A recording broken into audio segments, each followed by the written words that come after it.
Hello and welcome to the channel today. Today we're going to be changing the battery in this Volkswagen stroke Skoda keyless remote. The reason I'm saying VW stroke Skoda, both keys are exactly the same. As you can see, that's the VW, that's the Skoda. And the remotes are exactly the same. Okay, so we'll pop this to one side. We're going to use the VW one, but like I say, they're identical. Today we're going to need a 2032 battery. These are quite common, pick them up in most stores.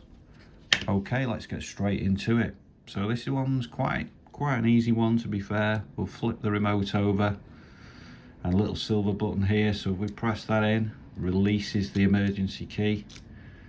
Right, okay, should you need to get in your vehicle, should the remote completely fail, this is your emergency access key. You can normally access on the near side, in and around the door handle, maybe under a cap. Varies from model to model, so that's something you'd need to check, but that's worst ways up, saying you can't get in with your remote.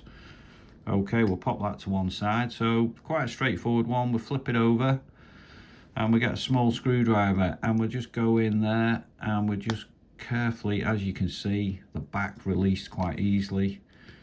We'll just pop that open like that. We'll pop that to one side for a moment. That reveals the back of the key and reveals the battery. Battery is in, positive side up, negative side down. So we just get a small screwdriver, keep your finger on it and just release it up, and there you go, that's the battery revealed. Pop that down a minute. Okay, your battery, just to give you a little bit of an indication there, your positive side's always a smooth side, your negative side always has a slight dome there. So we'll pop that to one side. We'll get the new battery out. Here's one I've taken out of the packet earlier. So we pick the fob back up and then slowly put in the bottom edge of the battery. Just be careful on the metal pins down there either side. Don't force it, and that should clip in nice and easily there. As you can see, that's now in place.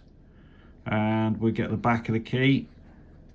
Just line everything up nicely before you clip it back down, and that should just clip back in like so, and that's it, back in, battery's on. Put the emergency key back in. It will only go in one way. There you go, that's in place. Just to test it, press one of the buttons, you'll get a little red LED there, and that is it, job done. Hope this was helpful for you.